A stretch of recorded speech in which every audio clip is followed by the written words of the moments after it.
As dobradiças enferrujadas da porta da casa do caseiro rangeram quando Sofia Almeida pisou o alpendre apodrecido. Nos seus braços estava a sua filha de 8 meses, Inês, a chorar com Tiago, de 8 anos, agarrado ao seu casaco gasto. Atrás deles, toda a família Vasconcelos estava de pé, num semicírculo, como abutres, com os seus carros caros estacionados na estrada de terra. Ricardo Vasconcelos, o irmão mais velho do seu falecido marido, atirou a cabeça para trás a rir. Olhem para este palácio todos, a grande herança da nossa querida cunhada. Beatriz Vasconcelos, a irmã de Miguel, ajustou os seus óculos de sol de marca e cheirou o ar úmido com desagrado. 1 euro inteiro de vida de luxo. Talvez possas alugá-lo por 50 cêntimos por noite. A família desatou a rir cruelmente enquanto a bebê Inês chorava ainda mais alto, perturbada pelos sons ásperos. Sofia cerrou os lábios, recusando-se a dar-lhes a satisfação de a verem chorar.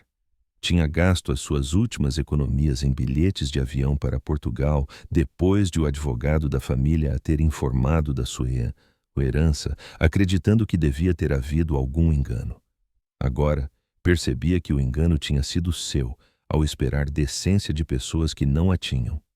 O jovem Tiago puxou a manga da mãe, o seu pequeno rosto confuso enquanto apontava através da névoa da montanha. Mamã, de quem é aquele castelo? Ao longe, mal visível através das nuvens baixas, erguia-se uma estrutura magnífica com torres imponentes e antigas muralhas de pedra, um contraste gritante com a casa dilapidada. Diogo Vasconcelos, o irmão mais novo, seguiu o olhar do rapaz e bufou. Aquilo é a quinta do Falcão Negro, miúdo. Pertence a um lorde português rico qualquer que a abandonou há décadas. Talvez a tua mamã possa acenar-lhe da sua mansão aqui. Mais risos ecoaram pelo vale. Já tratamos de ligar os serviços, acrescentou Ricardo. Considera a nossa prenda de boas-vindas. A casa está vazia desde que o nosso avô comprou este terreno nos anos 50. Nunca conseguiu vendê-lo. Algo sobre ônus na escritura, seja lá o que isso for. É melhor irmos se quisermos apanhar o nosso voo. Os advogados trataram de toda a papelada. A casa é oficialmente tua, Sofia. Desfruta do teu novo reino, Vossa Majestade, gritou Ricardo, enquanto se amontoavam de volta nos seus veículos de luxo. A caravana de carros desapareceu pela estrada da montanha abaixo. Sofia ficou sozinha com os seus filhos, a lutar contra as lágrimas que ameaçavam transbordar. A enormidade da sua situação abateu-se sobre os seus ombros. Estava num país estrangeiro com 2 filhos pequenos, quase sem dinheiro e sem mais nenhum lugar para onde ir. Empurrou a porta. Surpreendentemente, era de carvalho maciço, apesar da sua aparência, movendo-se pesadamente sobre dobradiças que não eram oleadas há décadas. Lá dentro, partículas de pó dançavam em feixes de luz solar que entravam pelas janelas partidas, revelando um espaço que era simultaneamente melhor e pior do que esperava. Pelo menos está seco, murmurou ela, pousando a alcova de Inês no que parecia ser o pedaço de chão mais limpo. A bebê finalmente parara de chorar e piscava os olhos com curiosidade para o seu novo ambiente. A sala principal era maior do que o esperado, com uma enorme lareira de pedra que parecia estranhamente grandiosa para uma habitação tão humilde. Parece uma casa de lavradores do meu livro de história. Observou Tiago. Ele passou a sua pequena mão pela parede de madeira, mas super antiga. Sofia pôs-se imediatamente a trabalhar, encontrando uma vassoura velha num canto e atacando as teias de aranha que pendiam do teto como cortinas de renda. Tiago ajudou, apanhando detritos e levando-os para fora. Juntos conseguiram limpar espaço suficiente na sala principal para estenderem os seus sacos-cama. Há uma bomba de água lá atrás, mamã, gritou Tiago. E funciona. Consegui água. Pequenas bênçãos, pensou Sofia. Pelo menos não morreriam de sede. Ao anoitecer, concentrou-se em tornar a lareira utilizável. Apesar da primavera, a região do Douro tornava-se fria à noite. Encontrou alguma lenha seca empilhada num telheiro e em breve tinha um pequeno fogo a crepitar na lareira. Tiago explorava enquanto Inês dormia na sua alcova. Mamã, por que é que estas pedras são diferentes? Ele tinha razão. As pedras da fundação eram claramente muito mais antigas do que a estrutura de madeira por cima, cobertas por estranhos símbolos esculpidos, que faziam Sofia lembrar-se das ilustrações em manuscritos medievais que estudara na faculdade. Não sei, querido, disse ela, juntando-se a ele. Esta casa pode ter sido construída sobre algo muito mais antigo. Quando a noite caiu e se aconchegaram à volta do pequeno fogo, Sofia abriu a sua mochila e fez um inventário dos seus mantimentos. Alguns frascos de comida de bebê, umas bolachas de água e sal, 2 garrafas de água, uma caixa de fraldas. Não duraria muito. Amanhã precisaria de encontrar a cidade mais próxima e descobrir os seus próximos passos. Vamos ficar bem, disse ela a Tiago. Isto é apenas temporário, prometo. Eu sei, mamã, disse ele. O pai dizia sempre que tu eras a pessoa mais forte que ele conhecia. As lágrimas picaram os olhos de Sofia. Miguel tinha sido a sua rocha, o seu parceiro em tudo. A sua morte deixara um buraco no seu coração que nada podia preencher.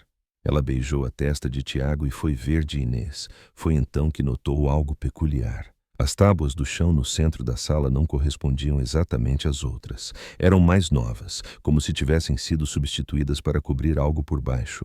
À luz tremeluzente do fogo, a diferença era subtil, mas inconfundível. Um som estranho ecoou de debaixo dos seus pés. Não era madeira a estalar, mas algo como passos distantes em pedra.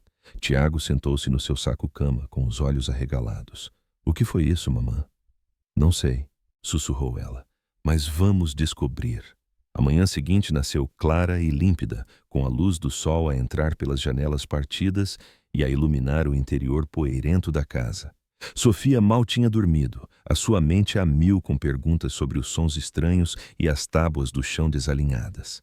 Tiago, com a resiliência da infância, acabara por adormecer, mas Sofia permanecera acordada, a escutar atentamente. Os sons não tinham voltado.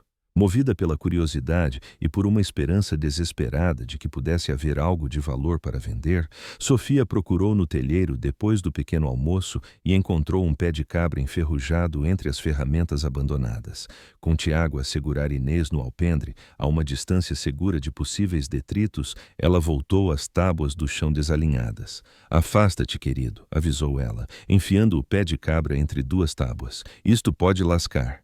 A madeira gemeu em protesto enquanto ela aplicava pressão e depois cedeu com um estalo súbito. Sofia tropeçou para trás, recuperou o equilíbrio e espreitou para o buraco que criara. Em vez de terra ou uma adega, havia apenas escuridão por baixo e o que parecia ser um degrau de pedra. — Tiago, traz-me a lanterna da minha mochila, chamou ela. Com a pequena lanterna na mão, Sofia levantou mais tábuas, revelando o que era inconfundivelmente uma escadaria de pedra que descia para a escuridão. Os degraus estavam esculpidos em rocha maciça e desapareciam na terra sob a casa. — O que é, mamã? Perguntou Tiago. — Não tenho a certeza, respondeu Sofia, mas acho que alguém construiu esta casa sobre algo muito mais antigo. Ela debateu o que fazer. A escolha responsável seria tapar a abertura e ir à cidade comprar mantimentos. Mas o mistério debaixo dos seus pés atraía-a, e preocupações práticas como o que fazer com Inês desvaneceram-se momentaneamente. — Podemos descer? A voz de Tiago tremeu. Sofia tomou uma decisão rápida. Improvisou uma tipóia segura para Inês com o seu casaco, prendendo a bebê firmemente ao seu peito. — Fica mesmo atrás de mim, instruiu Tiago, entregando-lhe a lanterna. Se eu te disser para voltares para cima, falo imediatamente, entendido? Tiago assentiu solenemente, agarrando a lanterna com uma determinação que lhe embranqueceu os nós dos dedos. Os degraus de pedra estavam gastos e lisos por séculos de uso, ligeiramente afundados no meio onde inúmeros pés tinham pisado. Sofia contou 17 degraus antes de chegarem ao fundo, emergindo numa câmara abobadada de pedra esculpida na rocha viva. O ar estava surpreendentemente fresco, sugerindo alguma forma de sistema de ventilação. Tiago apontou a lanterna à sua volta, revelando paredes forradas com tapeçarias desbotadas que ostentavam um brasão de armas, um falcão negro a agarrar uma coroa de ouro. O emblema repetia-se em esculturas de pedra e num escudo montado sobre o que parecia ser uma antiga porta de madeira, agora selada por alvenaria desmoronada. — Falcões! — sussurrou Tiago. — Como na quinta do Falcão Negro. Talvez, murmurou. Balco PT, murmurou Sofia. No centro da câmara estava um baú ornamentado de madeira escura, com ferragens de prata oxidada. Ao contrário de tudo o resto na sala, parecia ter sido colocado ali relativamente recentemente, talvez no último século. Não estava coberto pela espessa camada de pó que cobria o resto da câmara. Devemos abri-lo? Perguntou Tiago, apontando o feixe da lanterna para o baú. Sofia aproximou-se com cautela, meio à espera que estivesse trancado, mas a tampa levantou-se facilmente sobre dobradiças bem oleadas. Lá dentro, envoltos em couro oleado que os preservara perfeitamente, encontraram uma pilha de documentos que fez a respiração de Sofia ficar suspensa. O documento de cima era uma carta de foral real escrita em pergaminho, com um selo que, mesmo com o seu conhecimento limitado da história portuguesa, ela reconheceu como datando de centenas de anos. Por baixo havia escrituras de propriedade, mapas e árvores genealógicas, tudo preservado com um cuidado óbvio. "O que é, mamã?" perguntou Tiago. As mãos de Sofia tremiam enquanto desdobrava cuidadosamente os documentos um a um, pousando-os no chão de pedra. O que encontrou deixou-a em silêncio de espanto. Cartas de foral e concessões de terras datadas do século XIII com o selo do rei de Dines, escrituras de propriedade da Quinta do Falcão Negro e de 1.400 acres circundantes. Uma genealogia familiar completa que traçava a linhagem Almeida até aos Cavaleiros Templários, um mapa topográfico que mostrava passagens subterrâneas ligando o local da casa do caseiro à quinta, e no fundo do baú um envelope moderno endereçado simplesmente "Para a minha amada Sofia". Ela reconheceu imediatamente a caligrafia de Miguel e as lágrimas brotaram-lhe nos olhos.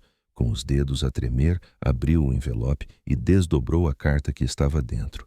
"Minha querida Sofia", começava na caligrafia familiar de Miguel. "Se estás a ler isto, eles deram-te o que pensam não ter valor. A verdade está debaixo dos teus pés. O legado dos nossos filhos espera por ti do outro lado do vale. Os meus irmãos e a minha irmã não sabem nada da nossa verdadeira herança. O meu avô escondeu-lhes, temendo a sua ganância. Agora, cabe a ti reclamar o que pertence por direito aos nossos filhos. Não confies em ninguém da minha família. A prova de que precisas está toda aqui. Com todo o meu amor, para sempre, Miguel." Sofia apertou a carta contra o coração, um soluço escapando-lhe dos lábios. Mesmo do além, Miguel estava a protegê-los. Mas o que significava tudo aquilo? Ela olhou novamente para os documentos espalhados à sua frente, as suas implicações a surgirem lentamente. "Tiago", sussurrou ela, "acho que o teu pai estava a tentar dizer-nos algo muito importante sobre aquela quinta." Na manhã seguinte, Sofia acordou com um propósito renovado. Tinha passado metade da noite a estudar os documentos à luz do net. Fogo, a sua mente a fervilhar com as suas implicações. Se o que descobrira fosse verdade, e as provas pareciam inegáveis, então a piada cruel da família Vasconcelos tinha saído espetacularmente pela culatra.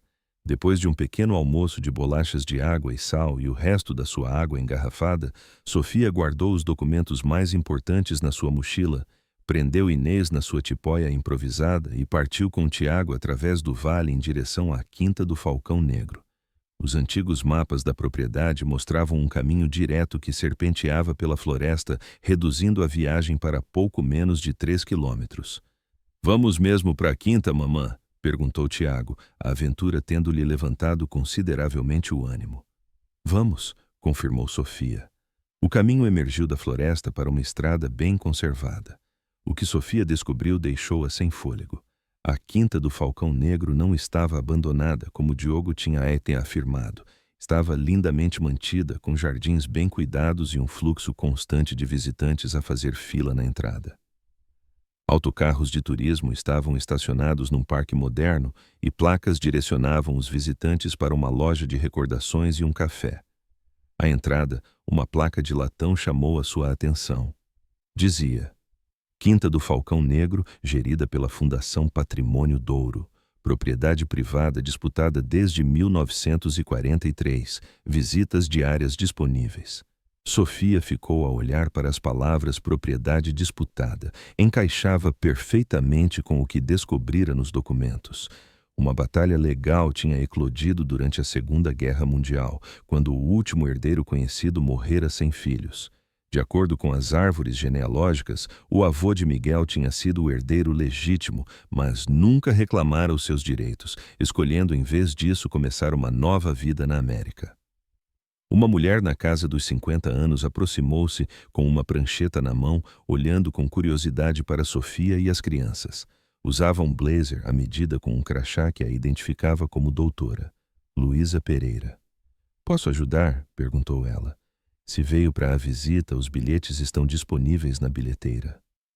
"Na verdade", começou Sofia hesitante, "estou aqui por causa da situação da propriedade mencionada na vossa placa. Isso é um assunto legal complicado, tratado pelos nossos advogados em Lisboa. Se é jornalista..." "Não sou", interrompeu Sofia. "O meu nome é Sofia Almeida. O meu falecido marido era Miguel Almeida e acredito que ele, ou melhor, os nossos filhos, podem ser os herdeiros legítimos da Quinta do Falcão Negro." Almeida diz que esse nome é certamente relevante para a história da Quinta, mas já tivemos muitos requerentes ao longo dos anos. "Tenho documentos", disse Sofia, quando a Tolteta, doutora Pereira viu a antiga carta de foral e as escrituras da propriedade, a sua compostura profissional quebrou-se. Quase deixou cair a prancheta, gesticulando rapidamente para que a seguissem para longe da área pública. "Meu Deus!" sussurrou ela assim que estavam dentro do seu escritório privado, a examinar os documentos com uma lupa de joalheiro que tirara da sua gaveta. "Estes são genuínos. O selo de cera, o envelhecimento do pergaminho, a composição da tinta, tudo consistente com a documentação do final do século XIII. Ela olhou para Sofia com um novo respeito. "Tem noção do que isto significa?" "Estou a começar a ter", respondeu Sofia, mas agradecia a sua experiência. A doutora Pereira pousou a lupa e recostou-se na sua cadeira. "Esta quinta tem gerado milhões em receitas durante décadas e legalmente tudo pertence aos seus filhos. A Fundação Patrimônio Douro tem gerido a propriedade desde que a disputa de propriedade começou, mantendo os lucros em depósito até que o verdadeiro herdeiro pudesse ser determinado." Durante a hora seguinte, a doutora Pereira fez-lhes uma visita privada à quinta, revelando toda a extensão do que tinham herdado. A estrutura medieval era muito mais do que apenas um edifício histórico. Era uma empresa próspera. A Torre Manuelina do século XII albergava artefactos medievais de valor incalculável, atraindo acadêmicos de todo o mundo. As galerias renascentistas exibiam retratos originais que valiam milhões individualmente. Os salões de estado vitorianos eram alugados para casamentos por 60 mil euros por evento. A loja de recordações e o restaurante geravam 350 mil euros anualmente, enquanto as produtoras de cinema pagavam 120 mil euros ou mais para usar a quinta como local para dramas de época. "O lucro líquido anual atual é de aproximadamente 5 milhões de euros", explicou a doutora Pereira enquanto estavam nas ameias, com vista para a vasta propriedade. "Isso é cerca de 5,2 milhões em moeda americana, tudo mantido em depósito a acumular juros, à espera que o proprietário legítimo o reclame." Sofia agarrou-se ao parapeito de pedra para se firmar. O valor era estonteante. Ainda ontem, estava a contar cêntimos para comprar pão. "A outra coisa que deve saber", continuou a doutora Pereira com a voz baixa. "A Fundação tem lutado contra tentativas de aquisição agressivas durante anos. Uma empresa chamada Vasconcelos Investimentos Globais tem sido particularmente persistente." "Vasconcelos Investimentos, essa é a empresa do meu cunhado Ricardo." "Exatamente", notou a doutora Pereira. "Ele ofereceu-se para comprar a propriedade várias vezes, alegando uma ligação familiar, mas nunca fornecendo documentação como a sua. A fundação sempre recusou, afirmando que a propriedade não estava à venda até que a titularidade fosse legalmente estabelecida." "Ele sabia", sussurrou Sofia. "O Ricardo sabia da ligação da quinta à nossa família. Foi por isso que me deu a casa do caseiro. Ele pensava que os documentos estavam perdidos ou destruídos. Se estes papéis forem verificados", disse a doutora Pereira gesticulando para murchar a mochila de Sofia, "e acredito que serão os seus filhos, herdarão não apenas esta quinta, mas uma das maiores fortunas privadas em propriedades de patrimônio português." Tiago, que estivera invulgarmente quieto durante a visita, puxou a manga da mãe. Isso significa que já não somos pobres, mamã? Antes que Sofia pudesse responder, o seu telemóvel tocou com uma mensagem a chegar. A primeira desde que tinham chegado a Portugal e ela ligara ao roaming internacional. Era uma mensagem de um número desconhecido. Vite na quinta. Grande erro. Algumas coisas deviam ficar enterradas. Vamos levar as crianças para a segurança delas. O sangue de Sofia gelou-lhe nas veias enquanto mostrava a mensagem à doutora Pereira, cujo rosto empalideceu. Acho, disse a diretora do patrimônio, que devemos ligar imediatamente ao meu advogado e talvez também à polícia judiciária. A notícia espalhou-se pela comunidade de gestão de patrimônio como um incêndio. Ao anoitecer, carrinhas de notícias locais tinham se reunido nos portões da quinta e na manhã seguinte a história chegara aos meios de comunicação internacionais. Viúva americana descobre fortuna em quinta, lia-se numa manchete. De casa de caseiro de €1 a quinta de 100 milhões, proclamava outra. A doutora Pereira insistira que Sofia e as crianças ficassem nos apartamentos privados da quinta, normalmente reservados a dignitários visitantes. Aqui estão mais seguros, explicara ela. Sofia estava grata pela proteção, especialmente após a mensagem de texto ameaçadora. A polícia levara o assunto a sério, documentando a ameaça e aumentando as patrulhas nos terrenos da quinta. No terceiro dia, exatamente como a doutora Pereira previra, a família Vasconcelos desceu sobre o vale como gafanhotos. Ricardo chegou num helicóptero que aterrou no antigo campo de justas da quinta, a corrente de ar descendente a ameaçar as roseiras cuidadosamente tratadas. Beatriz e Diogo seguiram-no numa caravana de jipes pretos, acompanhados por uma equipa de advogados vestidos de forma dispendiosa a agarrar pastas de couro. Da segurança do escritório da doutora Pereira, Sofia observava-os pela janela enquanto se aproximavam da entrada principal, já sem o riso que exibiam na casa do caseiro. "Devo reunir-me com eles?" perguntou a doutora Pereira. "Não", disse Sofia, "deixe-os falar com a sua equipa jurídica. Não confio em mim para não dizer algo de que me arrependa." A doutora Pereira assentiu. "Sabe a decisão. Os advogados gravarão tudo." Mais tarde naquela tarde, as imagens de segurança mostraram Ricardo na sala de conferências da quinta, o seu rosto vermelho de raiva enquanto batia na mesa antiga. "Isto é obviamente uma farsa", declarou ele aos advogados e administradores da quinta reunidos. "Esses documentos são falsificações. A minha família tem investigado a nossa genealogia há anos. Não há nenhuma quinta na nossa linhagem." Uma das advogadas da Fundação Douro, uma mulher de cabelos prateados e olhos penetrantes, deslizou uma pasta pela mesa. "Estes são os relatórios de autenticação preliminares de 3 peritos independentes. Os documentos são genuínos, datando exatamente dos períodos que afirmam representar. Além disso, localizamos provas corroborantes no arquivo distrital." Diogo, sempre o mais calado dos irmãos, parecia cada vez mais desconfortável.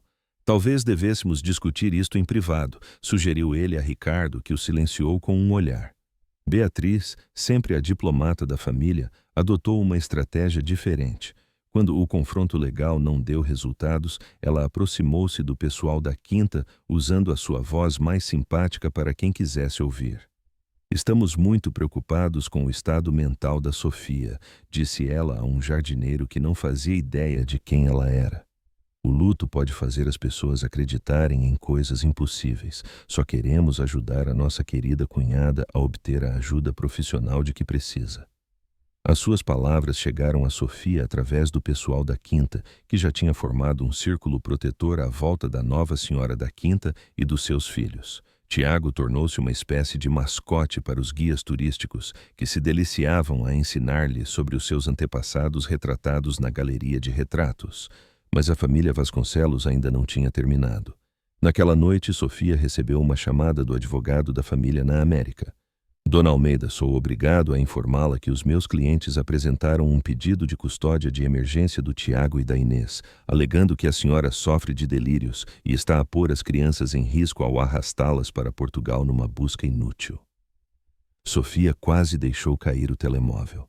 "Eles estão a fazer o quê?" "O processo alega que está mentalmente instável, a viver numa casa dilapidada sem água corrente e a recusar ajuda profissional." Eles estão a solicitar a custódia temporária até que uma avaliação psicológica completa possa ser realizada. A batalha legal começara a sério, com milhões em jogo e a família Vasconcelos disposta a usar até os seus filhos como peões. A doutora Pereira encontrou Sofia sentada no chão do luxuoso apartamento de hóspedes, com lágrimas a escorrerem-lhe pelo rosto enquanto Tiago tentava confortá-la. "Vai ficar tudo bem, mamã", repetia ele. A doutora Pereira ajoelhou-se ao lado deles. "O seu filho é mais sábio do que a maioria dos adultos que conheço", disse ela. "E ele tem razão. A família Vasconcelos está aterrorizada porque acabaram de perceber que ofereceram uma fortuna por causa da sua própria crueldade." Ela ajudou Sofia a levantar-se. "Mas não vamos deixá-los ganhar." Chamei o professor Rui Fernandes. Ele é o maior especialista de Portugal em genealogia histórica e análise de ADN. Se alguém pode fornecer uma prova definitiva da reivindicação dos seus filhos, é ele. "Mas o pedido de custódia", começou Sofia com a voz a falhar, "não tem fundamento e não resistirá a um escrutínio", assegurou-lhe-se a doutora Pereira.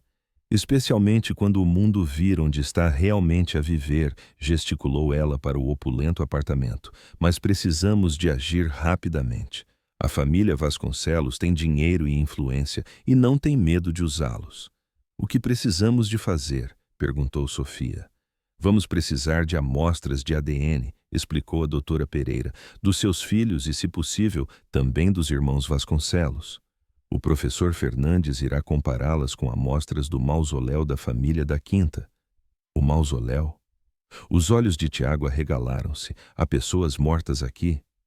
"Muitas gerações dos seus antepassados", confirmou a doutora Pereira com um sorriso gentil. "E eles vão ajudar-nos a provar que vocês pertencem aqui." Enquanto formulavam o seu plano, os irmãos Vasconcelos reuniram-se no hotel de luxo que tinham requisitado na aldeia vizinha. Ricardo passeava pela sala com um copo de vinho do Porto na mão. "Isto não pode estar a acontecer", fumegava ele. "Aquela oportunista insignificante não pode roubar o que deveria ser nosso." "Talvez devêssemos considerar um acordo", sugeriu Beatriz. "Se os documentos forem autênticos." "Não podem ser", explodiu Ricardo. "E mesmo que sejam, quem diz que os pirralhos do Miguel são os herdeiros legítimos?" "Pelo que sabemos, ela traiu-o. Devíamos exigir testes de paternidade." Diogo, a olhar pela janela para a quinta, silhuetada contra o céu noturno, falou sem se virar. "E se estivemos errados este tempo todo? E se o avô sabia da quinta e escondeu-nos deliberadamente?" O copo de Ricardo estilhaçou-se contra a parede perto da cabeça de Diogo. "Não te atrevas a sugerir isso. Nós somos os verdadeiros Vasconcelos. Aquela mulher e os seus filhos não são nada." Enquanto Diogo limpava o vinho do Porto da sua manga, um bagageiro do hotel bateu à porta, entregando um envelope com o selo da Fundação Patrimônio Douro. Dentro estava um convite formal. "O Conselho de Administração da Fundação Patrimônio Douro tem o prazer de convidar V. Exas para uma apresentação genealógica na Quinta do Falcão Negro, amanhã às 10 horas, pelo professor Rui Fernandes, sobre a determinação definitiva dos legítimos herdeiros da Quinta do Falcão Negro." Beatriz leu o convite e depois olhou para os irmãos com apreensão. Parece que encontraram algo conclusivo. "Ou estão a fazer bluff", contrapôs Ricardo. "Chama a nossa equipa de relações públicas. Vamos precisar de controlar esta narrativa antes que fuja do nosso controlo." O professor Rui Fernandes chegou à Quinta do Falcão Negro ao amanhecer, um homem compacto com cabelos brancos rebeldes e o comportamento enérgico de alguém com metade dos seus 70 anos. Trazia equipamento especializado em malas de alumínio e era acompanhado por 2 estudantes de pós-graduação que o tratavam com deferência reverente. "Doutora Pereira, que bom vê-la novamente", disse ele. "E esta deve ser a senhora, Almeida e os jovens herdeiros." Ele sorriu para Sofia e as crianças. "Uma história notável, simplesmente notável. Mal posso esperar para chegar ao fundo disto." Sofia achou o seu entusiasmo estranhamente reconfortante após dias de tensão. "Obrigada por ter vindo, professor. Sei que é o melhor na sua área." "Oh, o melhor dos melhores", concordou ele. "Ora bem, revi os documentos que me enviaram e são extraordinários. As árvores genealógicas são particularmente detalhadas, bastante invulgares para a época. Mas os documentos podem ser falsificados, mesmo que de forma perita. O ADN, no entanto, nunca mente. Nas horas seguintes, o professor Fernandes e a sua equipa montaram um laboratório móvel numa das câmaras modernizadas da quinta. Tiraram amostras de esfregaços bucais do Tiago e da Inês, catalogando-as cuidadosamente em recipientes estéreis. Agora para as amostras ancestrais, anunciou o professor, conduzindo-os por uma escadaria em espiral até ao mausoléu da quinta. Tiago agarrou-se à mão de Sofia enquanto entravam na câmara fresca e mal iluminada sob a capela da quinta.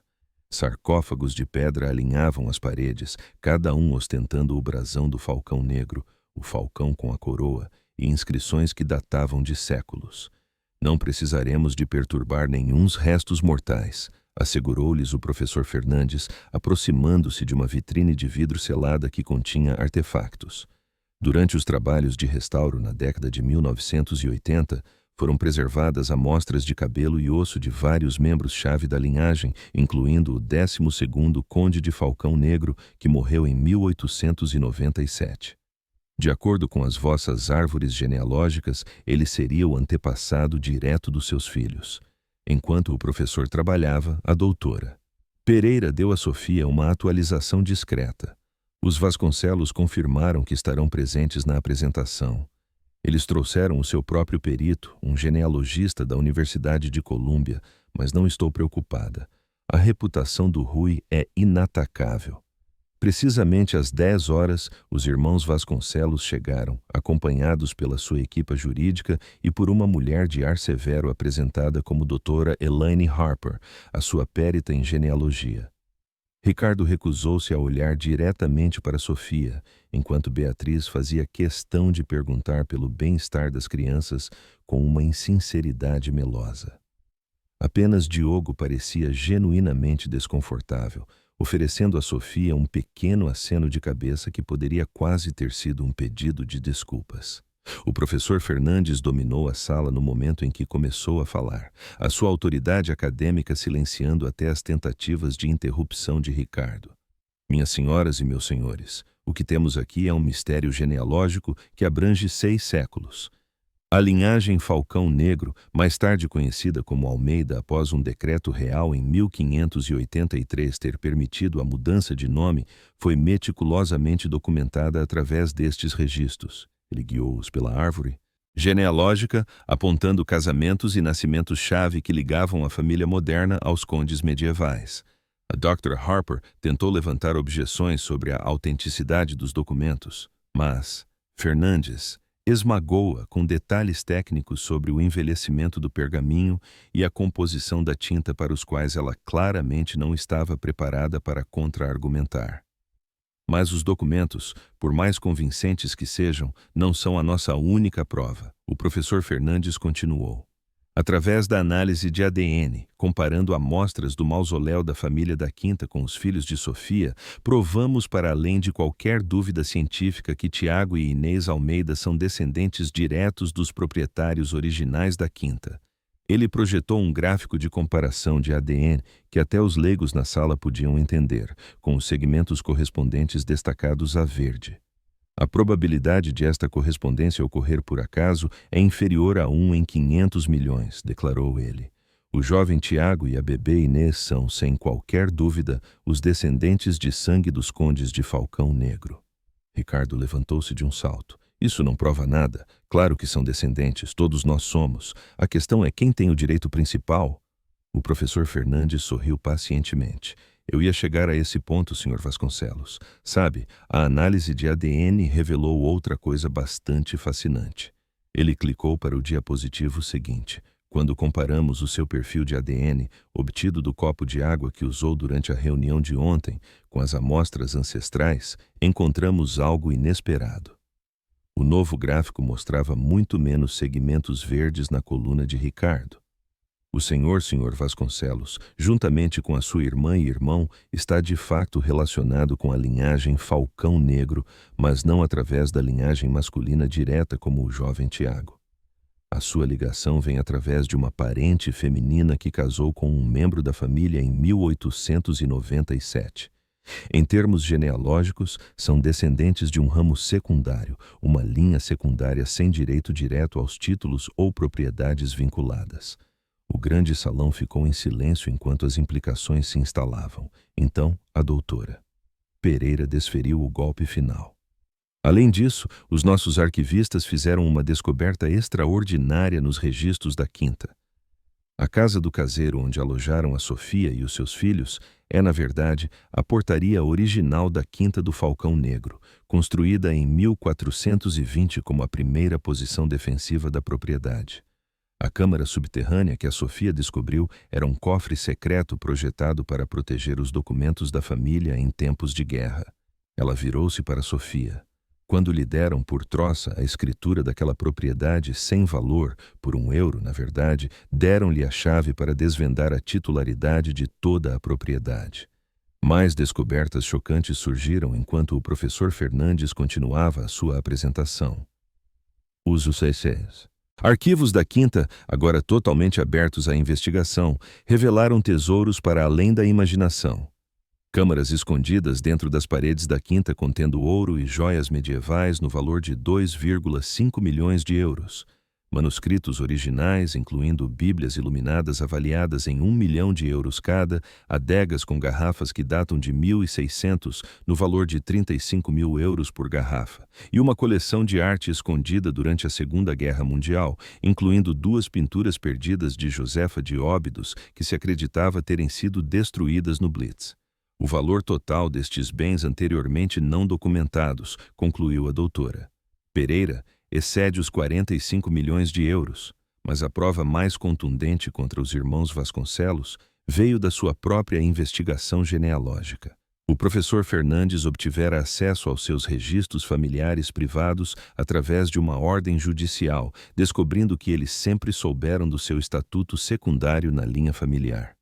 Este documento, disse ele, mostrando um papel com a assinatura de Ricardo, é uma encomenda de investigação de 2015 na qual o senhor pediu especificamente a historiadores para encontrarem uma forma de contornar o problema do herdeiro principal na linha Almeida. O senhor sabia que era de um ramo ilegítimo, sem direito legal à herança. Diogo levantou-se de repente. Já ouviu o suficiente, disse ele. Ricardo, Beatriz, ele tem razão. O avô explicou-me isto há anos. Nós descendemos da filha da governanta que casou com um primo distante. Temos sangue Almeida, mas não estamos na linha direta. Foi por isso que o avô insistiu tanto para que o Miguel casasse com alguém da linhagem certa. Ele estava a tentar fortalecer a reivindicação principal para as gerações futuras. O rosto de Ricardo contorceu-se de fúria. Tu soubeste este tempo todo? Pensei que também soubesses, respondeu Diogo. Por que outra razão estarias tão desesperado para conseguir o controlo da Quinta? Por que outra razão terias tentado mantê-la afastada? Ricardo atirou-se pela mesa em direção ao irmão, mas o pessoal de segurança interveio antes que ele o pudesse alcançar. Enquanto o continham, um pequeno caderno preto caiu do seu bolso interior, aterrando aberto na mesa. A doutora Pereira apanhou, os seus olhos arregalando-se enquanto folheava as páginas. Isto é um registro de transações de propriedades, disse ela. Propriedades pertencentes a parentes idosos dos Almeida, todas transferidas para Vasconcelos Investimentos Globais.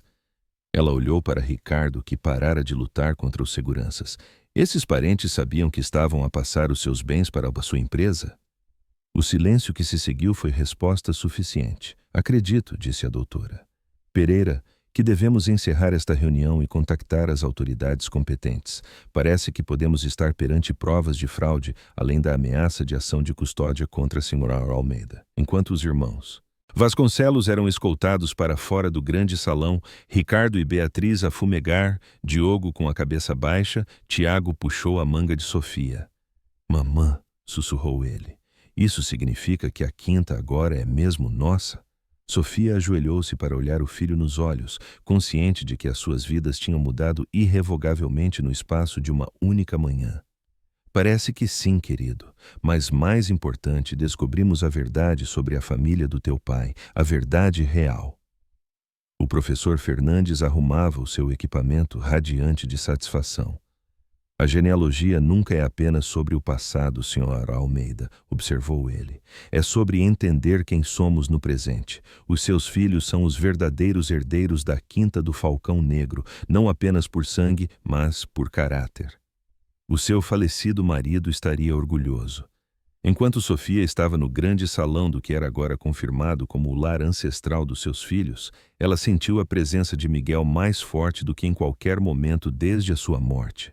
A questão agora era o que faria com este reino inesperado que lhe caíra no colo e como proteger os seus filhos daqueles que ainda tentariam tirá-lo. À medida que o processo judicial se desenrolava nas semanas seguintes, Sofia encontrou-se no centro de uma tempestade que se estendia muito para além da propriedade da Quinta do Falcão Negro. O que começara como uma simples disputa de herança transformara-se numa investigação internacional que abrangia 2 continentes, a advogada de Sofia, a doutora Carolina Matos, uma litigante formidável fornecida pela Fundação Douro, intimara os registros financeiros dos irmãos Vasconcelos como parte da sua defesa contra o pedido de custódia. O que ela descobriu foi devastador. Os irmãos Vasconcelos têm vindo a defraudar sistematicamente parentes idosos há anos, explicou Carolina durante uma reunião privada na biblioteca da Quinta. Eles usaram documentos forjados para reclamar heranças que não lhes pertenciam por direito. A doutora Pereira, que se tornara a aliada mais próxima de Sofia, abanou a cabeça com nojo. De quantas vítimas estamos a falar? Pelo menos 7 que conseguimos documentar, respondeu Carolina. Todos parentes idosos dos Almeida, a maioria a sofrer de demência ou outras deficiências cognitivas. Os irmãos visitavam-nos, apresentavam documentos que pareciam ser oportunidades de investimento e saíam com escrituras de propriedade, certificados de ações e outros ativos. Eles visaram a sua própria família, sussurrou Sofia. O seu próprio sangue. É isso que o torna tão insidioso, concordou Carolina. As vítimas confiavam neles implicitamente por causa da ligação familiar. Encaminhei tudo isto para o FBI nisso. Eles abriram uma investigação. Em poucos dias, a Divisão de Crimes de Colarinho Branco do FBI enviara agentes para entrevistar os irmãos Vasconcelos, que se tinham retirado para o seu hotel na aldeia. Os registros bancários obtidos através de mandados federais mostravam que tinham roubado mais de 3,2 milhões de dólares de fundos familiares e de parentes idosos em 3 estados. A investigação rapidamente se intensificou, com investigadores de crimes financeiros das autoridades americanas e portuguesas a colaborarem além fronteiras. Os bens dos Vasconcelos foram congelados e os seus passaportes confiscados para evitar o risco de fuga. Entretanto, o processo de custódia contra Sofia desmoronou-se tão espetacularmente como fora instaurado. A juíza Eleanor Hargrove, da Divisão de Família do Tribunal Superior, olhou para as provas e indeferiu o caso com trânsito em julgado, acrescentando uma repreensão severa aos Vasconcelos por tentarem usar o sistema de tribunais de família para ganho financeiro. Estas crianças estão claramente bem cuidadas e são profundamente amadas, observou a juíza. O pedido de custódia parece ser nada mais do que uma tentativa vergonhosa de obter o controle da sua herança. Este tribunal não será parte de tal manipulação. Com a ameaça de custódia neutralizada, Sofia pôde concentrar-se em garantir o legado dos seus filhos. A Fundação Douro reconheceu formalmente Tiago Excesso e Inês como os herdeiros legítimos da Quinta do Falcão Negro, transferindo o controle da propriedade e do seu considerável fundo fiduciário para Sofia como sua tutora. O processo criminal contra os irmãos Vasconcelos avançou rapidamente. Procuradores de ambos os países coordenaram as acusações, concentrando-se nos exemplos mais flagrantes de fraude. As provas eram esmagadoras. Assinaturas forjadas, transferências bancárias manipuladas e testemunhos de cuidadores que tinham presenciado as visitas dos irmãos aparentes vulneráveis. Num momento dramático em tribunal que fez manchetes internacionais, Ricardo desmoronou-se durante o contra-interrogatório, tentando desesperadamente negociar imunidade ao implicar os seus irmãos. Pensávamos que éramos os verdadeiros herdeiros, gritou ele. Merecemos esse dinheiro mais do que um estranho qualquer que o Miguel trouxe para casa. Beatriz manteve a sua inocência até ser confrontada com a sua própria assinatura em documentos forjados. Ela desmaiou mesmo quando o juiz anunciou as acusações criminais, caindo na tribuna das testemunhas e necessitando de assistência médica antes que os procedimentos pudessem continuar. Diogo, surpreendentemente, ofereceu uma confissão completa e expressou remorso genuíno. Fui fraco, admitiu ele ao tribunal. Eu sabia que o que estávamos a fazer era errado, mas nunca tive a coragem de me opor ao meu irmão e irmã.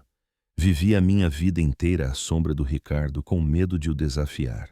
O seu arrependimento valeu-lhe uma sentença reduzida, 5 anos em comparação com os 15 de Ricardo e os 8 de Beatriz.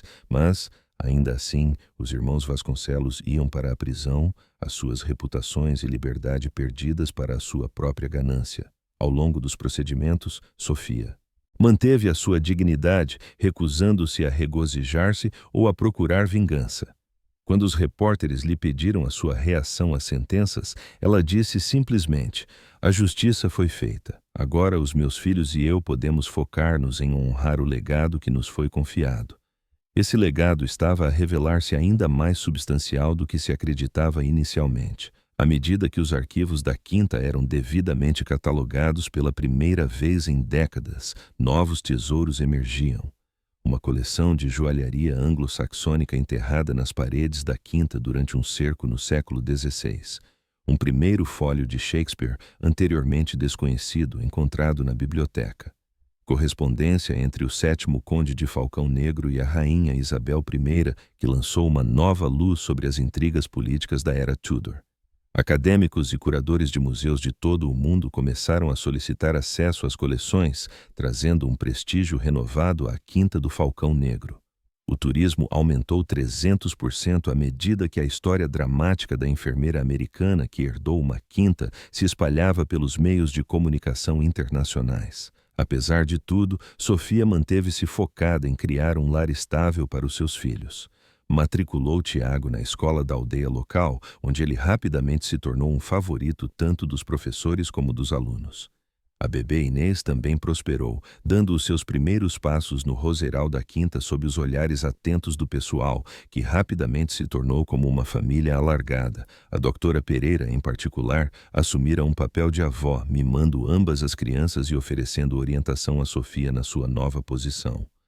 "Está a sair-se extraordinariamente bem", disse-lhe ela uma noite, sentadas na sala de estar privada da família. Muitas pessoas ficariam sobrecarregadas com uma mudança tão súbita de circunstâncias. Sofia sorriu. "Passei a minha vida a adaptar-me a circunstâncias fora do meu controlo", disse ela. "O sistema de acolhimento ensina-nos resiliência, se mais nada. A diferença agora é que posso finalmente proporcionar estabilidade real aos meus filhos." Mas a estabilidade não significava que os desafios tivessem acabado. À medida que os processos criminais contra a família Vasconcelos se aproximavam da sua conclusão, relatórios perturbadores chegaram a Sofia através da Carolina. Antigos associados de Ricardo tinham sido vistos na aldeia a fazer perguntas sobre a segurança da quinta. Um carro desconhecido fora avistado estacionado ao longo do perímetro da propriedade durante horas a fio. "Pode não ser nada", acautelou Carolina. "Apenas jornalistas de tabloides à espera de fotografias, mas já providenciei segurança adicional como precaução."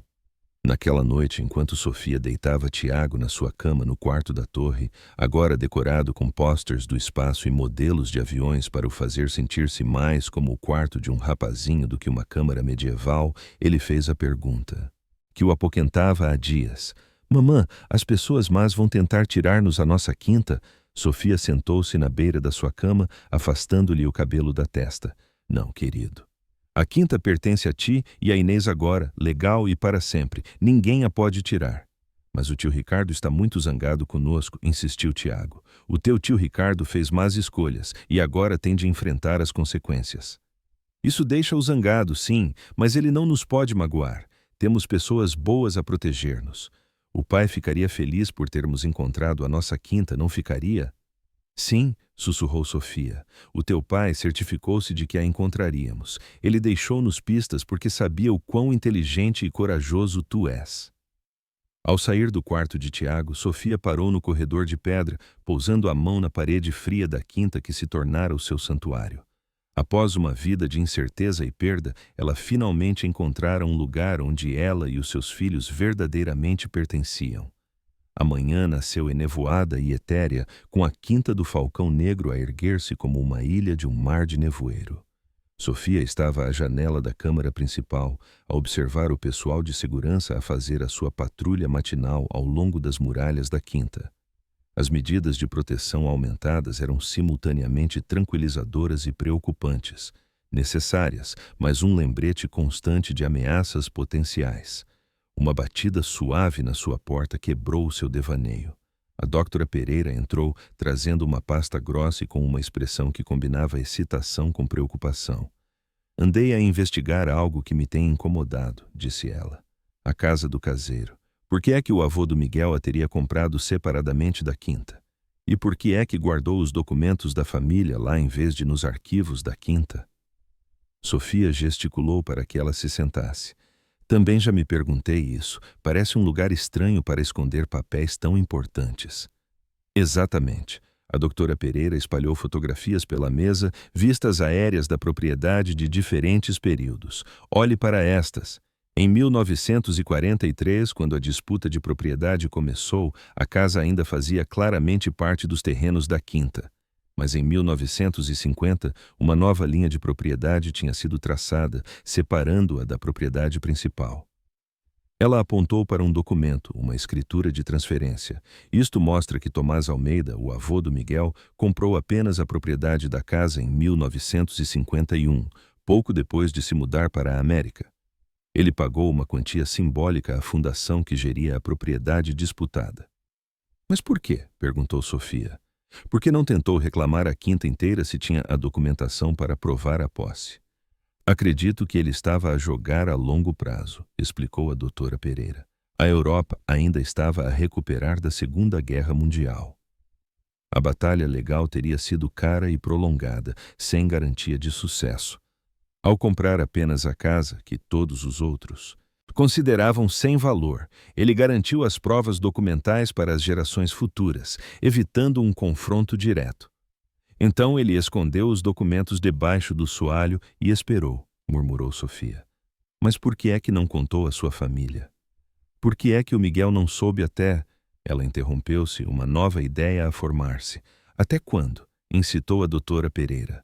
Até pouco antes de morrer, disse Sofia. O Miguel fez uma viagem para visitar a irmã do seu avô, a sua tia-avó Leonor, cerca de 3 meses antes do seu acidente. Ele voltou diferente de alguma forma, mais sério. Começou a investigar a história da família, passando horas em sites de genealogia. Leonor Almeida ainda está viva. Ela tem 94 anos e vive numa comunidade de reformados na Virgínia. Encontrei-a enquanto rastreava as ligações familiares. Acha que foi ela que contou ao Miguel sobre a quinta, sobre os documentos na casa? Explicaria o momento, confirmou a doutora Pereira. E há outra coisa. De acordo com os registros de visitantes da sua comunidade de reformados, o Ricardo visitou a Leonor 2 semanas depois do Miguel e mais 2 vezes antes da morte do Miguel. Acha que a morte do Miguel não foi um acidente? Acho que precisamos de falar com a Leonor Almeida. E precisamos de ter muito cuidado com quem sabe que o vamos fazer. Em poucas horas, um plano cristalizou-se. A doutora Pereira voaria para a Virgínia para entrevistar pessoalmente a Leonor sob o pretexto de recolher histórias orais para os arquivos da quinta. Sofia permaneceria na quinta do Falcão Negro com as crianças, mantendo as rotinas normais para não levantar suspeitas. A doutora Carolina Matos, que se juntara ao seu círculo de confiança, providenciou medidas de segurança adicionais, subtis, que não seriam facilmente detetadas. O pessoal da quinta foi verificado mais rigorosamente, os registros de visitantes escrutinados e a escola de Tiago foi informada sobre procedimentos de recolha reforçados. Provavelmente estamos a ser excessivamente cautelosos, reconheceu Carolina. Mas com a audiência de sentença a aproximar-se, as tensões estão altas, todo o cuidado é pouco. Os 5 dias seguintes passaram com uma lentidão excruciante. Sofia manteve uma aparência calma para o bem de Tiago, mas por dentro era um feixe de nervos. Todas as noites ela verificava e reverificava as fechaduras dos quartos das crianças, grata pelas paredes espessas e pontos de acesso limitados da quinta. Na noite do quinto dia, a doutora Pereira regressou com ar exausto, mas triunfante. Encontrou-se com Sofia na sala de conferência segura que tinham estabelecido na antiga sala de guerra da quinta, nas profundezas da Torre Manuelina. Leonor Almeida é uma mulher notável, começou ela, esperta como um alho aos 94 anos e nada intimidada pelo Ricardo ou pelas suas ameaças. Ela confirmou as nossas suspeitas e muito mais. A doutora Pereira pôs a tocar uma gravação da entrevista. A voz de Leonor era fraca, mas clara, o seu sotaque da Virgínia ainda forte. Claro que contei ao Miguel sobre a sua herança. A herança era o seu direito de nascença. O Tomás, meu irmão, fez-me prometer que contaria apenas ao herdeiro direto, e só quando fosse o momento certo. Quando o Miguel me visitou no ano passado e me falou dos seus filhos, eu soube que era a altura. A linha direta continuaria. A doutora Pereira avançou a gravação para outra secção-chave. O Ricardo ficou furioso quando descobriu que eu tinha falado com o Miguel, exigiu saber o que eu lhe tinha dito. Quando eu não disse, ele ameaçou declarar-me incompetente e pôr-me num lar, disse que tomaria o controle dos meus assuntos para meu próprio bem. Mas eu já sobrevivi a homens mais espertos que o meu sobrinho neto. Não lhe disse nada. Havia mais detalhes sobre a história da casa, como Tomás descobrira a câmara escondida durante uma visita de infância a Portugal e preservara meticulosamente os documentos. Ele sempre tencionou reclamar a quinta, explicou Leonor, mas veio a guerra e depois problemas de negócios. Ele morreu acreditando que tinha falhado, mas fez-me prometer que vigiaria a linha direta. Quando o Miguel casou com aquela enfermeira adorável, fiquei tão satisfeita. Ela tem a força que os Almeida sempre precisaram. Ela disse alguma coisa sobre a morte do Miguel? Perguntou Sofia. A doutora Pereira assentiu. Ela não acredita que tenha sido um acidente. O Miguel ligou-lhe na noite anterior, entusiasmado com algo que descobrira na pesquisa da família. Ele disse-lhe que ia confrontar o Ricardo no dia seguinte. Foi a última vez que ela ouviu falar dele. Os travões do carro dele falharam, disse Sofia.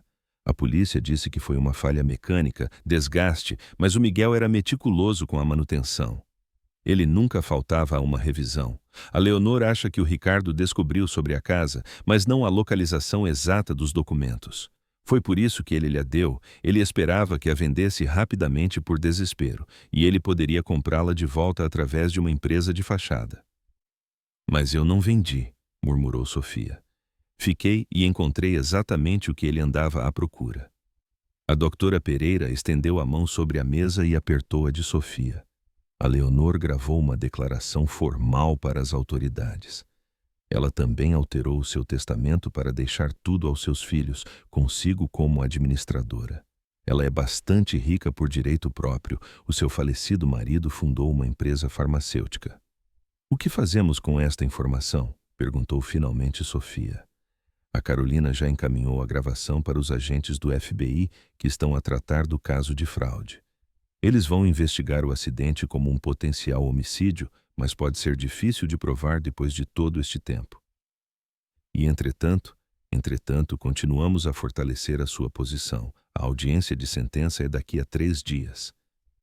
Assim que a família Vasconcelos for formalmente presa, muitos dos seus recursos serão cortados, mas precisamos de estar vigilantes em relação a associados que possam agir em seu nome. Essa vigilância deu frutos logo no dia seguinte, quando a segurança interceptou um jardineiro da quinta a tentar aceder aos aposentos da família com um cartão de acesso não autorizado. Sob interrogatório, ele admitiu que um homem com a descrição do antigo chefe de segurança de Ricardo lhe oferecera 50 mil euros para colocar dispositivos de escuta nos quartos de Sofia e recolher informações sobre as suas rotinas diárias. O jardineiro foi preso e os protocolos de segurança foram imediatamente reforçados. A escola de Tiago suspendeu temporariamente as atividades ao ar livre, mantendo os alunos dentro do edifício. Sofia cancelou a sua viagem planeada a Lisboa, onde estava agendada uma reunião com especialistas em conservação do patrimônio. O cerco estava a apertar-se, observou Carolina durante uma reunião de segurança de emergência. Precisamos de assumir que eles estão a ficar desesperados à medida que a sentença se aproxima. O plano que eles elaboraram era elegante na sua simplicidade. Em vez de se entrincheirarem defensivamente, eles montariam uma armadilha usando a própria quinta como isco e arma. A propriedade da Quinta do Falcão Negro sobrevivera a cercos, guerras civis e bombardeamentos nazis. As suas pedras antigas tinham protegido gerações de ocupantes. Agora, protegeria a sua mais recente senhora e os seus filhos. Todos os pontos de entrada possíveis estão agora monitorizados, explicou o chefe de segurança, mostrando a Sofia o sistema de vigilância, sensores de movimento, placas de pressão, feixes de infravermelhos. Ninguém se pode aproximar sem o nosso conhecimento. E os túneis? Perguntou Sofia, selados com portas de aço, com alarme e sob vigilância por vídeo. O único acesso é através da sala de controlo, que requer identificação biométrica. A armadilha foi escada com informações cuidadosamente vazadas sobre um cofre recém-descoberto que continha documentação adicional sobre a herança Almeida. A história, plantada através do pessoal da quinta conhecido por tagarelar no pub da aldeia, sugeria que Sofia estaria a catalogar esses documentos na noite anterior à audiência de sentença. Ao cair da noite naquela noite marcada, Sofia sentou-se na sala de controlo segura com Carolina e a equipa de segurança a observar os monitores que mostravam todas as aproximações à quinta. Tiago e Inês tinham sido secretamente realojados na propriedade de Leonor Almeida, na Virgínia, naquela manhã, acompanhados pela doutora Pereira e por uma equipa de segurança privada. Movimento no perímetro norte, anunciou o chefe de segurança pouco depois da meia-noite. 3 indivíduos a aproximarem-se pela floresta.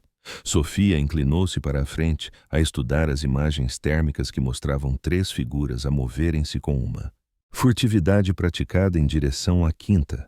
Eles evitaram os caminhos principais, mantendo-se nas sombras dos carvalhos antigos que pontilhavam a propriedade. Eles estão a dirigir-se para uma entrada do antigo esconderijo do padre, observou Carolina, tal como prevíamos.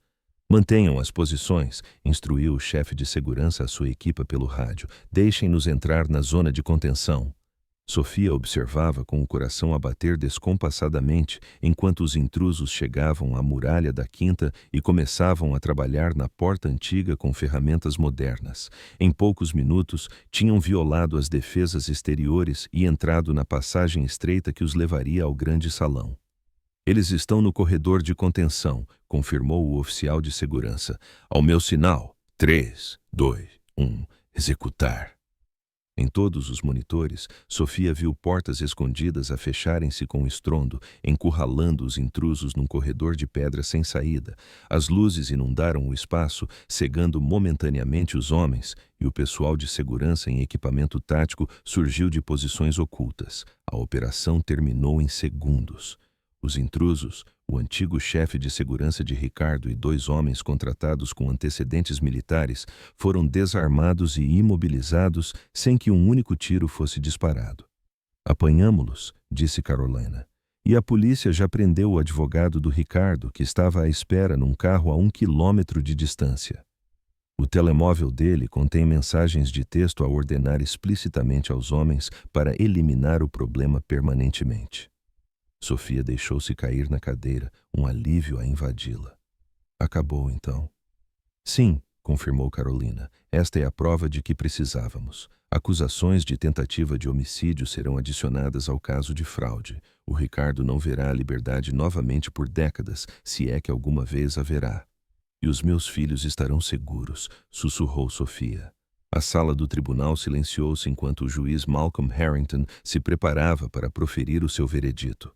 O julgamento dos irmãos Vasconcelos cativara a imaginação do público durante semanas, com cobertura noticiosa diária e multidões no tribunal que exigiam segurança adicional. A audiência de sentença de hoje marcava o culminar de um processo legal que expusera décadas de fraude, manipulação, em última e análise, tentativa de homicídio. Sofia sentou-se na primeira fila ao lado de Carolina, a sua postura direita e a sua expressão composta. Atrás dela, a galeria estava apinhada de jornalistas, observadores legais e muitas das vítimas dos Vasconcelos, parentes idosos que finalmente viam justiça pelos bens que lhes foram roubados. Na mesa da defesa, os irmãos apresentavam um quadro desolador. Ricardo, outrora imperioso e dominador, sentava-se agora com os olhos encovados no seu uniforme de prisão, as provas da sua conspiração de homicídio tendo destruído qualquer hipótese de clemência. Beatriz, as suas roupas de marca trocadas por vestuário institucional, olhava fixamente para as suas mãos cruzadas. Apenas Diogo mostrava alguma animação, virando-se ocasionalmente para fazer contato visual com Sofia, a sua expressão uma mistura complexa de remorso e resignação. O juiz Harrington pigarreou, silenciando os últimos sussurros na sala do tribunal. Nos meus 30 anos de magistratura, raramente encontrei um caso que combine uma ganância tão calculada com um desprezo tão insensível pelos laços familiares, começou ele. As provas apresentadas neste tribunal estabeleceram, para além de qualquer dúvida razoável, que os réus se envolveram numa conspiração sistemática para defraudar os seus próprios parentes, muitos deles idosos e vulneráveis. Ele dirigiu-se a cada irmão individualmente, delineando os seus crimes específicos e as provas contra eles. Quando chegou à conspiração de homicídio, o seu tom tornou-se ainda mais severo. Senhor Vasconcelos, as provas indicam que a morte do seu irmão não foi o acidente que pareceu ser. Embora a investigação reaberta continue, este tribunal considera as provas da sua subsequente tentativa de eliminar a senhora Almeida e os seus filhos credíveis e profundamente perturbadoras. A decisão do juiz foi rápida e decisiva. Ricardo foi condenado a 15 anos por fraude, com acusações adicionais pendentes por conspiração para cometer homicídio. Beatriz recebeu 8 anos pelo seu papel nos crimes financeiros e Diogo, em reconhecimento da sua cooperação e aparente remorso, foi condenado a 5 anos com elegibilidade para liberdade condicional após 3. Além disso, continuou o juiz, este tribunal ordena a restituição total a todas as vítimas, incluindo a devolução de todos os bens desviados aos seus legítimos proprietários. Os bens pessoais dos réus deverão ser liquidados conforme necessário para satisfazer estas sentenças. Fora do tribunal, sob um céu primaveril brilhante, os repórteres aglomeraram-se à volta de Sofia e Carolina, gritando perguntas e estendendo microfones. Em vez de os evitar, Sofia decidira fazer uma breve declaração, na esperança de deixar o espetáculo público para trás de uma vez por todas. A justiça foi feita hoje, disse ela com a voz clara. Não apenas para a minha família, mas para todos aqueles que foram vitimizados pela ganância dos irmãos Vasconcelos. O meu falecido marido, Miguel, trabalhou para descobrir a verdade antes da sua morte, e acredito que ele ficaria satisfeito com este resultado. Um repórter gritou: "Vai avançar com acusações de homicídio pela morte do seu marido?" A investigação sobre o acidente do Miguel foi reaberta com base em novas provas. Confio que as autoridades seguirão essas provas onde quer que elas levem. O meu foco agora são os meus filhos e a responsabilidade que temos de preservar a Quinta do Falcão Negro para as gerações futuras. Como se sente ao passar de quase sem abrigo a proprietária de uma quinta que vale milhões? Gritou o outro. O valor da Quinta do Falcão Negro não está no seu preço, respondeu Sofia. O seu verdadeiro valor reside na sua história, na sua importância cultural e no que representa para a comunidade que a manteve durante gerações. Os meus filhos e eu somos meramente os atuais zeladores de um legado que remonta a 6 séculos. Antes que mais perguntas pudessem ser gritadas, Carolina deu um passo à frente. É tudo por hoje. A senhora Almeida irá focar-se na sua família e na Fundação Patrimônio Quinta do Falcão Negro, que será anunciada na próxima semana. Obrigada. Eles atravessaram a multidão até um carro que os esperava, onde a doutora Pereira estava sentada com Tiago. O rapaz insistira em estar presente na sentença, sentindo que era importante ver esta conclusão por si mesmo. Aos 8 anos, ele entendia mais do que a maioria das crianças da sua idade, tendo vivido circunstâncias extraordinárias que o forçaram a lidar com conceitos adultos de justiça e traição. "Acabou mesmo, mamã?" perguntou ele. Sofia passou o braço à volta dele, puxando-o para perto. "Sim, querido, esta parte acabou. Agora podemos focar-nos em construir a nossa nova vida." A doutora Pereira sorriu do outro lado do carro. "E que vida será? O Conselho do Patrimônio está entusiasmado com os seus planos para a quinta." Esses planos tinham evoluído ao longo de semanas de consideração cuidadosa. Em vez de tratar a quinta como uma residência privada, isolada da comunidade circundante, Sofia decidira expandir o seu papel como monumento histórico e centro cultural vivo. O grande salão acolheria programas educativos para as escolas locais, os extensos terrenos seriam abertos para eventos comunitários e, mais significativamente, uma parte da receita do turismo da quinta financiaria bolsas de estudo para crianças que perderam os pais, um tributo à memória de Miguel. A decisão do tribunal fora rápida e decisiva. Sofia e os seus filhos eram os únicos herdeiros legais da Quinta do Falcão Negro e de todas as suas posses. Os irmãos fraudulentos enfrentavam sentenças de prisão federal e foram condenados a pagar 7 milhões de dólares em restituição às suas vítimas.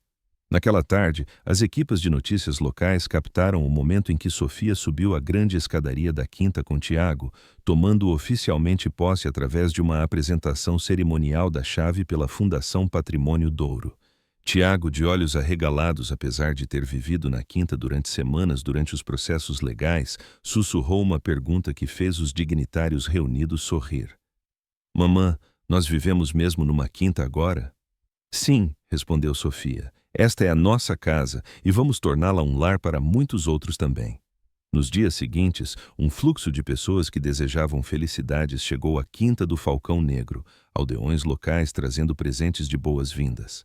Tradicionais, acadêmicos ansiosos por aceder aos arquivos e até parentes distantes dos Almeida que tinham sofrido nas mãos de Ricardo e agora procuravam estabelecer ligações com a verdadeira família que nunca tinham conhecido. Entre estes visitantes, houve uma surpresa: a esposa de Diogo Vasconcelos e as suas jovens filhas, de 6 e 3 anos. Catarina Vasconcelos, uma mulher tranquila que sempre parecera ofuscada pelos irmãos dominadores do seu marido, pediu uma audiência privada com Sofia. "Quero pedir desculpa", disse ela. "Eu suspeitava do que o Ricardo e a Beatriz estavam a fazer, mas tive demasiado medo de falar. O Diogo tentou afastar-nos dos esquemas deles, mas ele sempre foi o mais fraco dos três." Sofia estudou a mulher, vendo não uma inimiga, mas outra vítima da dinâmica tóxica que governara a família Vasconcelos. "O seu marido mostrou coragem no final", disse ela. "Ele disse a verdade quando mais importava. Ele disse-me para vir ter consigo para mostrar às nossas filhas que o nome Vasconcelos não tem de significar ganância e crueldade. Ele quer que elas conheçam os seus primos, que façam parte de algo melhor do que aquilo de que ele fez parte." O pedido tocou em algo em Sofia que ela não esperava. Um desejo de que os seus filhos conhecessem a sua família alargada, de terem primos e ligações para além da tragédia que os levara à Quinta do Falcão Negro. "As suas filhas serão sempre bem-vindas aqui", disse ela finalmente. "O Tiago também precisa de uma família. Todos nós precisamos." Quando Catarina saiu, prometendo voltar com as meninas para visitas regulares, Sofia sentiu um peso a levantar-se. O ciclo de divisão e ressentimento que envenenara a família Vasconcelos por gerações estava finalmente a quebrar-se. No seu lugar, algo novo e mais saudável podia crescer. Naquela noite, enquanto deitava Tiago na sua cama no quarto da torre, agora totalmente à prova de crianças apesar da sua arquitetura medieval, ele fez uma pergunta que a apanhou de surpresa. "Mamã, agora somos ricos? Temos mais do que precisamos", disse ela. "A quinta gera rendimento que nos sustentará e ajudará outros também. Mas a verdadeira riqueza não é sobre dinheiro, Tiago. É sobre ter um lar, pessoas que te amam e a oportunidade de fazer a diferença no mundo." O pai ficaria feliz com a bolsa de estudo, não ficaria? Ajudar miúdos como eu que não têm ambos os pais. "Muito feliz", concordou Sofia. Ao fechar a porta dele, deixando-a entreaberta como ele preferia, Sofia parou no corredor de pedra, assoberbada com o quão longe tinham chegado. Da beira da falta de morada à gestão de uma propriedade histórica, do isolamento ao centro de uma comunidade, de vítimas a vencedores, a jornada parecia quase tão fantástica como os contos de fadas que outrora lera a Tiago. Mas, ao contrário dos contos de fadas, a sua história não terminaria com "e viveram felizes para sempre". Haveria desafios pela frente. Responsabilidades a navegar, um legado a honrar. A quinta não era apenas um lar, mas uma responsabilidade, uma que moldaria as vidas de Tiago e Inês de formas que ela só agora começava a entender. No entanto, pela primeira vez desde a morte de Miguel, Sofia sentia-se à altura do que quer que viesse. Os irmãos Vasconcelos tinham se rido quando lhe deram a casa do caseiro por €1, nunca imaginando que isso a levaria a descobrir o direito de nascença dos seus filhos. A sua troça tornara-se a sua força, a sua crueldade transformada na sua oportunidade. 5 anos passaram com a rapidez que advém quando a vida encontra o seu ritmo próprio. A quinta do Falcão Negro, outrora um símbolo da nobreza antiga, transformara-se em algo que os seus construtores medievais nunca poderiam ter imaginado, um legado vivo que equilibrava a preservação com o propósito, a história com a humanidade. Tiago, agora com 13 anos, tornara-se um jovem ponderado que se interessava genuinamente pela sua herança. Aos fins de semana, fazia visitas especializadas à quinta para crianças, tornando a história acessível através de histórias de cavaleiros, passagens secretas e batalhas há muito passadas. E era aqui que eles guardavam as armas durante as guerras liberais, explicava ele a um grupo de crianças de olhos arregalados, apontando para anéis de ferro embutidos na parede do que era agora a loja de recordações. Não a Guerra Civil Americana, a portuguesa. Os meus antepassados, fazia uma pausa, ainda ocasionalmente maravilhado com o conceito, apoiavam o rei, por isso tiveram de esconder as suas melhores espadas. Inês, aos 5 anos, não tinha memória da casa do caseiro ou da luta que os levara à quinta do Falcão Negro. Nascida em quase pobreza, mas criada em privilégio, ela corria pelos salões onde os seus antepassados outrora governaram, tratando armaduras antigas como se fossem equipamento de recreio, apesar dos gentis lembretes dos guias turísticos para não tocar. Cuidado, menina Inês, chamava Alberto, o docente principal que trabalhava na quinta há 40 anos. Desculpe, Sr. Alberto, respondia ela, já a correr em direção ao próximo tesouro histórico que lhe chamava a atenção. Com o cabelo escuro do pai e o espírito determinado da mãe, Inês era o coração pulsante da quinta, trazendo riso infantil às salas que tinham permanecido em silêncio durante séculos. Sofia assumira o seu papel como gestora da quinta do Falcão Negro com uma graciosidade que impressionava até os membros mais tradicionais dos círculos do patrimônio português. Sob a sua orientação, a quinta mantivera a sua integridade histórica enquanto evoluía para um centro de educação e comunidade. A casa do caseiro ainda se encontrava do outro lado do vale, mas agora ela a restaurara como um lembrete de origens humildes. O seu telhado fora substituído, as janelas reparadas e o interior renovado para servir como um pequeno museu contando essa história da portaria da quinta e o seu papel fulcral na preservação do legado Almeida. A Dra. Luísa Pereira, agora nos seus 60 anos, mas ainda vibrante, permanecera como diretora de patrimônio da quinta e tornara-se como família para os Almeida. Ela entrou no solar, carregando uma pasta de couro, os seus sapatos sensatos a tilintarem no chão de pedra. Os preparativos para a festa das vindimas estão concluídos, anunciou ela. A festa das vindimas anual da Quinta do Falcão Negro tornara-se um ponto alto do calendário local, reunindo aldeões, turistas e entusiastas do patrimônio para um fim de semana de celebrações de inspiração medieval. Haveria competições de tiro com arco, música tradicional, demonstrações de artesanato e um banquete no grande salão que combinava receitas históricas com pratos modernos favoritos. O Tiago está aí a levar o seu papel de anfitrião muito a sério, respondeu Sofia. Ele vai sair-se esplendidamente, assegurou-lhe Luísa. Aquele rapaz nasceu para isto. Ele tem uma compreensão natural da responsabilidade que vem com o privilégio. Sofia assentiu, o orgulho a aquecer-lhe o coração.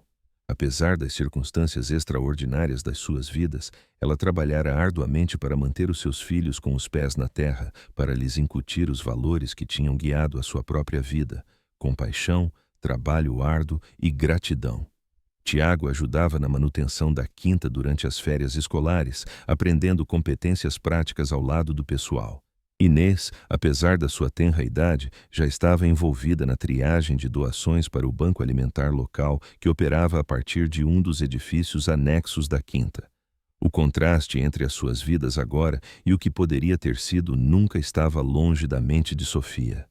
Os irmãos Vasconcelos permaneciam na prisão, embora Diogo tivesse sido recentemente libertado em liberdade condicional por bom comportamento e se tivesse estabelecido numa pequena cidade no norte, longe da quinta do Falcão Negro e das memórias dolorosas que ela guardava. A sua ex-mulher, Catarina, e as suas filhas eram visitantes regulares da quinta. As meninas eram agora amigas inseparáveis de Inês, apesar da diferença de idades.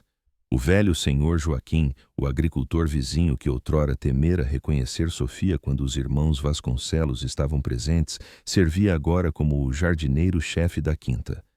Vossa Senhoria, disse ele, o título uma formalidade brincalhona que ambos apreciavam. O correio do dia chegou. Há uma carta para o jovem mestre que parece importante. Selo da Universidade de Coimbra. Sofia aceitou o envelope. Tiago, apesar da sua juventude, correspondia-se com várias universidades sobre os seus programas de história, impressionando acadêmicos com as suas perguntas detalhadas sobre estudos medievais. Obrigada, Joaquim, disse ela. Junta-se a nós para jantar esta noite.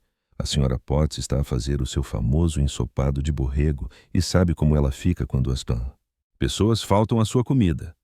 Não me atreveria a desapontar a senhora. Potts, riu-se Joaquim. Enquanto ele voltava aos seus afazeres, Sofia refletia sobre quão profundamente a Quinta do Falcão Negro se integrara com a comunidade circundante. A quinta empregava mais de 30 residentes locais a tempo inteiro, desde jardineiros a guias turísticos e pessoal administrativo. Os seus visitantes traziam receitas vitais para as lojas e restaurantes da aldeia. O que outrora fora um símbolo de isolamento aristocrático, tornara-se um motor econômico e cultural para toda a região. A cena final da sua transformação desenrolou-se naquela noite na festa das vindimas anual da Quinta do Falcão Negro. Centenas de locais e visitantes reuniram-se nos terrenos da quinta, desfrutando de entretenimento que ia desde demonstrações de falcoaria a danças folclóricas tradicionais. As bancas de comida ofereciam de tudo, desde pão medieval autêntico a pratos portugueses modernos, e as crianças corriam pelos relvados, a voar papagaios decorados com o emblema do falcão da quinta. Enquanto Sofia se dirigia à multidão dos degraus do grande salão, as equipas de filmagem de um documentário sobre propriedades históricas portuguesas capturávamos o momento para a posteridade. Atrás dela estavam Tiago e Inês, vestidos com trajes semiformais que acenavam à tradição, mantendo-se apropriados para suas idades. Bem-vindos à Quinta do Falcão Negro, começou ela, a sua voz a ecoar pela multidão atenta. Há 5 anos, quando os meus filhos e eu chegamos aqui pela primeira vez, éramos estranhos a esta terra e às suas tradições. Hoje, graças à vossa bondade e aceitação, temos orgulho em chamar a esta comunidade o nosso lar. A multidão aplaudiu calorosamente. Muitos lembravam-se da história dramática de como a enfermeira americana e os seus filhos tinham descoberto a sua herança e de como a crueldade dos irmãos Vasconcelos se virara espetacularmente contra eles. A Quinta do Falcão Negro existe há mais de 800 anos, continuou Sofia. Sobreviveu a guerras, convulsões políticas e tempos de mudança. Foi uma fortaleza, um lar, um museu e agora esperamos um centro de aprendizagem e comunidade.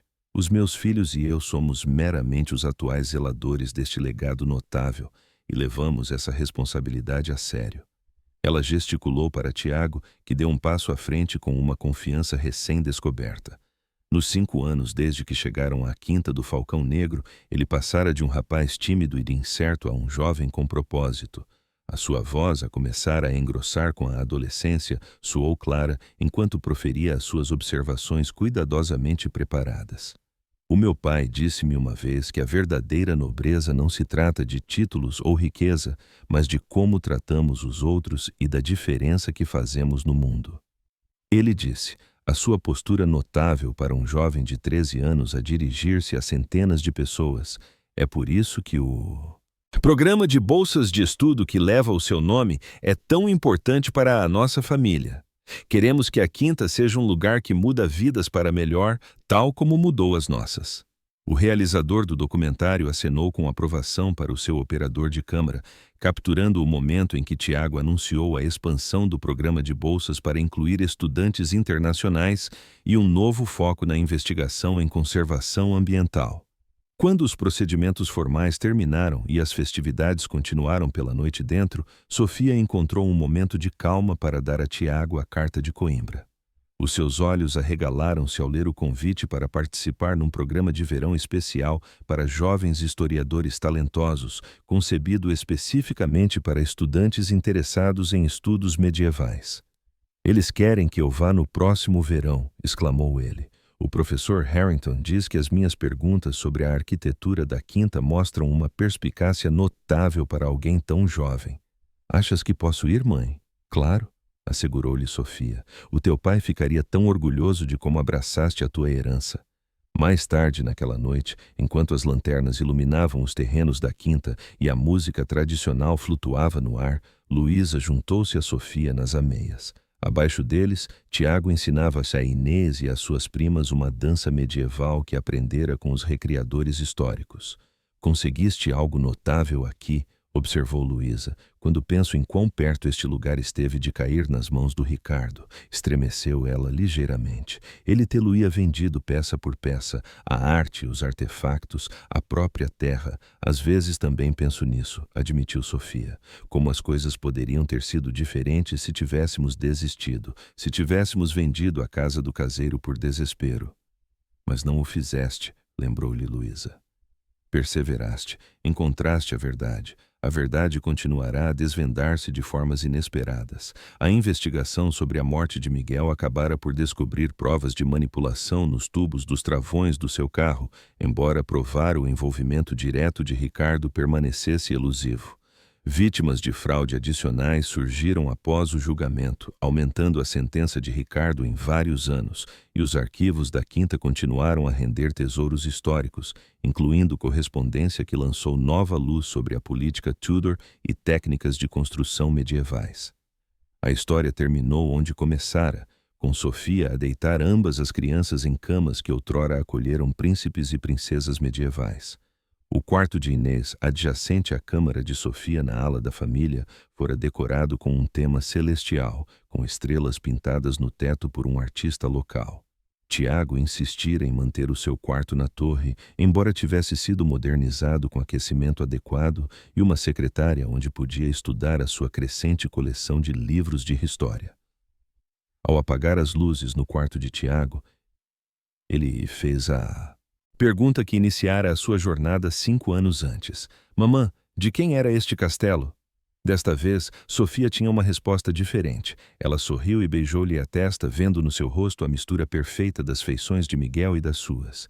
"Pertence a todos os que o amam, querido. As pessoas que o construíram pedra por pedra, aqueles que o preservaram através dos séculos, a comunidade que o rodeia agora. Nós somos apenas os sortudos que lhe podem chamar lar." Tiago assentiu pensativo. "Vou certificar-me de que ele se mantém de pé por mais 800 anos. "Acredito que sim", respondeu Sofia, sabendo no seu coração que o seu filho entendia o verdadeiro valor da sua herança, não medido em dólares ou euros, mas em história, responsabilidade e na oportunidade de fazer a diferença. Ao fechar a porta dele e caminhar pelos corredores silenciosos da Quinta do Falcão Negro, Sofia parou junto a uma janela com vista para o vale. Ao longe, a casa do caseiro, a portaria que fora a sua herança de €1, era visível ao luar, o seu telhado restaurado e paredes robustas, um lembrete de quão longe tinham chegado. A imagem final mostrava a quinta à noite, cada janela a brilhar com uma luz quente, já não um monumento ao passado, mas um farol de esperança para o futuro. Onde uma família que fora ridicularizada e desprezada agora reinava sobre o seu próprio reino privado, não por arrogância ou direito, mas por zelo e serviço, transformando um legado antigo num presente vivo para as gerações vindouras.